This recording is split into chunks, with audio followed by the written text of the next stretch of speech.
ನಮಸ್ಕಾರ ರೀ ಎಲ್ಲರಿಗೂ ತನ್ವೀಸ್ ಕಿಚನ್ಗೆ ಎಲ್ಲರಿಗೂ ಸ್ವಾಗತ. ಇವತ್ತಿನ ವಿಡಿಯೋದಾಗ ಜೋಳದ ರೊಟ್ಟಿ ಮಾಡಕ್ಕೆ ಬರಂಗಿಲ್ಲ ಅನ್ನೋರು ಅಥವಾ ಕಷ್ಟ ಆಕೈತಿ ಅನ್ನೋರು ಒಮ್ಮೆ ಈ ವಿಡಿಯೋನ ನೋಡಿದ್ರೆ ನೀವು ಜೋಳದ ರೊಟ್ಟಿನ ಆರಾಮಾಗಿ ಮಾಡ್ಬೋದು. ಪ್ರತಿಯೊಂದು ರೊಟ್ಟಿನ ಇದೇ ರೀತಿ ಉಬ್ಬಿ ಬರುವಂಗೆ ನೀವು ಕೂಡ ಮಾಡ್ಬೋದು.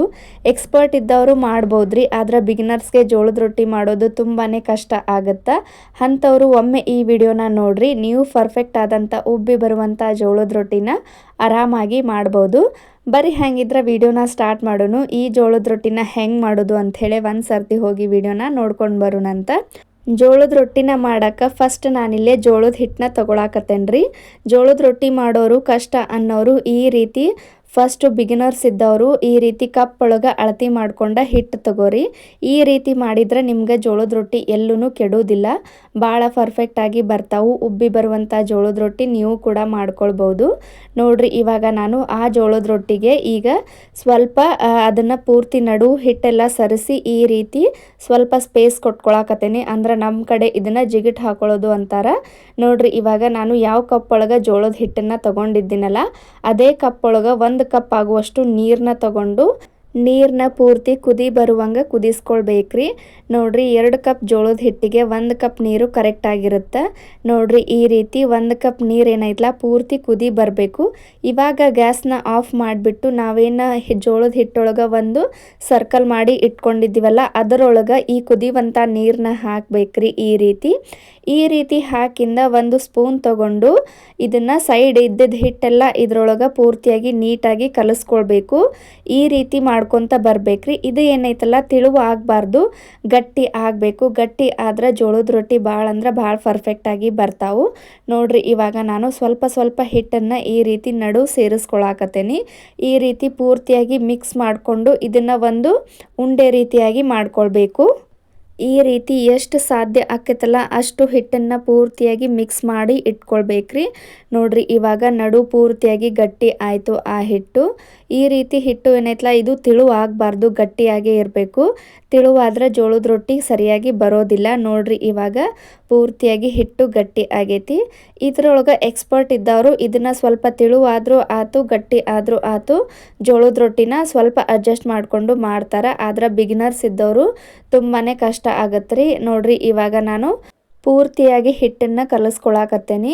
ನಾವು 2 ಕಪ್ ಜೋಳದ ಹಿಟ್ಟೇನು ತೊಗೊಂಡಿದ್ದೀವಲ್ಲ ಆ ಹಿಟ್ಟು ಮತ್ತು ಉಂಡೆ ಕಟ್ಟಿದ್ದೀವಲ್ಲ ಪೂರ್ತಿ ಆ ಹಿಟ್ಟನ್ನು ಕಲಿಸ್ಕೊಳ್ಬೇಕು.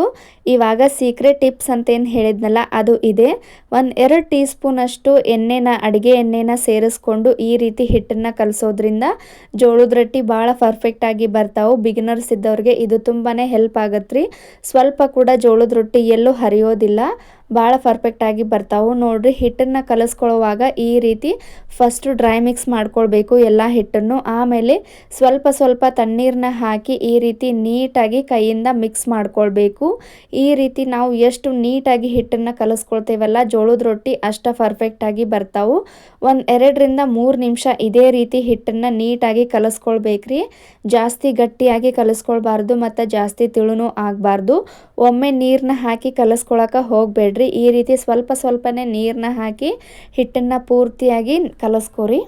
ನೋಡ್ರಿ, ಇವಾಗ ನಾನು ನೀಟಾಗಿ ಹಿಟ್ಟನ್ನು ಕಲಿಸ್ಕೊಳಕತ್ತೇನೆ. ಈ ರೀತಿ ಹಿಟ್ಟನ್ನು ಕಲಿಸ್ಕೊಳ್ಳೋದ್ರಿಂದ ಜೋಳದ ರೊಟ್ಟಿ ಉಬ್ಬಿ ಬರ್ತಾವೆ ಮತ್ತು ಸ್ವಲ್ಪ ಕೂಡ ಕೆಡೋದಿಲ್ಲ. ನೋಡ್ರಿ, ಇವಾಗ ಸ್ವಲ್ಪ ನೀರನ್ನ ಹಚ್ಚಿ ಇನ್ನೊಂದು ಸರ್ತಿ ಹಿಟ್ಟನ್ನು ನೀಟಾಗಿ ಮಿಕ್ಸ್ ಮಾಡ್ಕೊಳಕತ್ತೇನೆ. ಇವಾಗ ಹಿಟ್ಟು ರೆಡಿ ಆಯಿತು. ಆರಾಮಾಗಿ ನಾವು ಜೋಳದ ರೊಟ್ಟಿನ ಮಾಡ್ಕೊಳ್ಬೋದು. ನೋಡ್ರಿ, ಇವಾಗ ಪೂರ್ತಿಯಾಗಿ ಹಿಟ್ಟು ರೆಡಿ ಆಗೈತಿ. ಇವಾಗ ಈ ಕಡೆ ಸ್ಟವ್ ಮೇಲೆ ತವಾನ ಕಾಯೋದಕ್ಕಿಟ್ಟು ಸ್ವಲ್ಪ ಹಿಟ್ಟನ್ನು ತಗೊಂಡು ರೊಟ್ಟಿನ ತಟ್ಟಬೇಕ್ರಿ. ನೋಡ್ರಿ, ಇವಾಗ ನಾನು ತವಾನ ಕಾಯೋದಕ್ಕಿಟ್ಟಿದ್ನಲ್ಲ ಸ್ವಲ್ಪ ತವಾ ಕಾದಿಂದ ಮತ್ತು ತವಾಕ 2-3 ಹನಿಯಷ್ಟು ಅಡುಗೆ ಎಣ್ಣೆನ ಹಾಕಿ ಈ ರೀತಿ ಒಂದು ಕಾಟನ್ ಬಟ್ಟೆ ತಗೊಂಡು ನೀಟಾಗಿ ಒರೆಸ್ಕೊಂಡು ರೊಟ್ಟಿ ಮಾಡ್ಕೊಂಡ್ರೆ ರೊಟ್ಟಿ ತವಾಕ ಅಂಟೋದಿಲ್ಲ, ಭಾಳ ಅಂದ್ರೆ ಭಾಳ ನೀಟಾಗಿ ಬರ್ತಾವ್ರಿ. ನಾವು ರೊಟ್ಟಿನ ತಟ್ಟಿ ತವಾಕ ಹಾಕಿ ಬೇಯಿಸ್ಕೊಳ್ಳುವಾಗ ತವಾಕ ಒಂಚೂರು ರೊಟ್ಟಿ ಅಂಟಂಗಿಲ್ಲ, ಉಬ್ಬಿ ಬರ್ತಾವ್ರಿ. ಈ ಟಿಪ್ಸು ಕೂಡ ಬಿಗಿನರ್ಸ್ ಇದ್ದವ್ರಿಗೆ ತುಂಬಾ ಹೆಲ್ಪ್ ಆಗುತ್ತೆ. ನೋಡ್ರಿ, ಇವಾಗ ನಾನು ರೊಟ್ಟಿ ತಟ್ಟೋದನ್ನು ತೋರ್ಸಾಕತ್ತೇನೆ. ಈ ರೀತಿ ಸ್ವಲ್ಪನೇ ಹಿಟ್ಟನ್ನು ತಗೊಂಡ ಮತ್ತೊಂದು ಸರ್ತಿ ರೊಟ್ಟಿ ಮಾಡ್ಕೊಳ್ಳೋಕ್ಕಿಂತ ಮುಂಚೆ ಈ ರೀತಿ ಕೈಲೇ ನೀಟಾಗಿ ಕಲಿಸ್ಕೊಂಡು ಇವಾಗ ಸ್ವಲ್ಪನೇ ಉಂಡೆ ರೀತಿ ತಗೊಂಡು ಹಿಟ್ಟನ್ನು ಈ ರೀತಿ ರೊಟ್ಟಿನ ತಟ್ಕೊಳ್ಬೇಕು.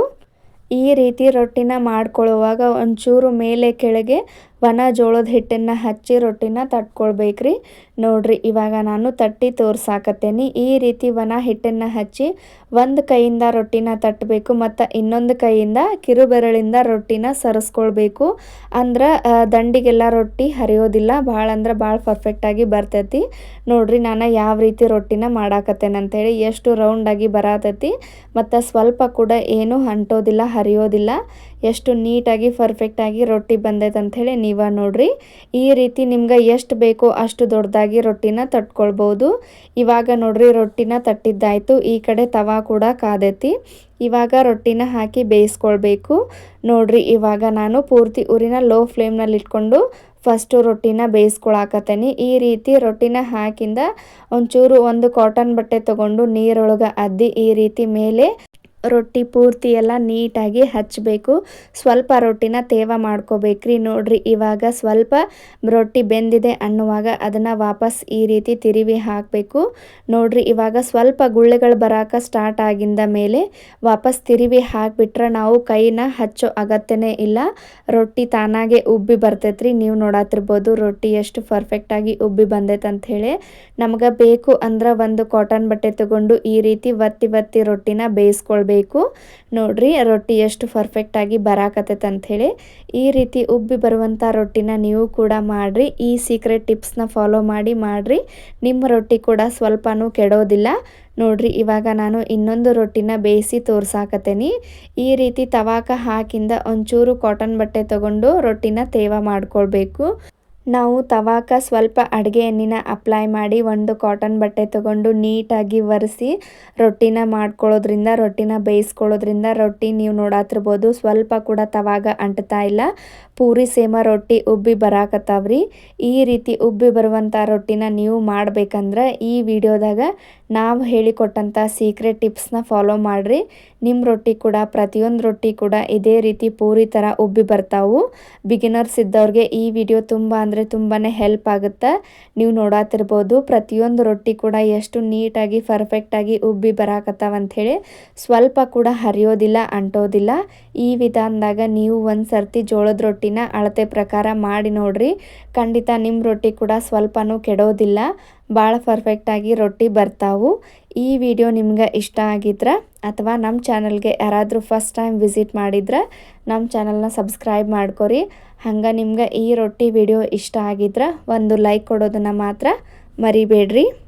ಈ ಜೋಳದ ರೊಟ್ಟಿನ ನೀವು ಒಂದು ಸರ್ತಿ ಟ್ರೈ ಮಾಡಿರಿ ನೋಡ್ರಿ. ನಮ್ಮ ಕಡೆ ಅಂತೂ ಈ ಜೋಳದ ರೊಟ್ಟಿ ಫುಲ್ ಫೇಮಸ್ ರೀ. ನಾವು 2 ಹೊತ್ತು ಕೂಡ ಜೋಳದ ರೊಟ್ಟಿನ ಮಾಡ್ತೇವೆ. ನೀವು ಕೂಡ ಈ ರೀತಿ ಜೋಳದ ರೊಟ್ಟಿನ ಒಮ್ಮೆ ಮಾಡಿರಿ. ಈ ವಿಡಿಯೋ ನಿಮ್ಗೆ ಇಷ್ಟ ಆಗಿದ್ರೆ ಒಂದು ಲೈಕ್ ಕೊಡ್ರಿ. ಇದೇ ರೀತಿ ವಿಡಿಯೋಸ್ನ ನೋಡ್ಕೊತಾ ಇರ್ರಿ. ಮತ್ತು ಮುಂದಿನ ವಿಡಿಯೋದಾಗ ಇನ್ನೊಂದು ರೆಸಿಪಿ ಜೊತೆ ಸಿಗೋಣ್ರಿ. ಎಲ್ಲರಿಗೂ ಬಾಯ್ ರೀ.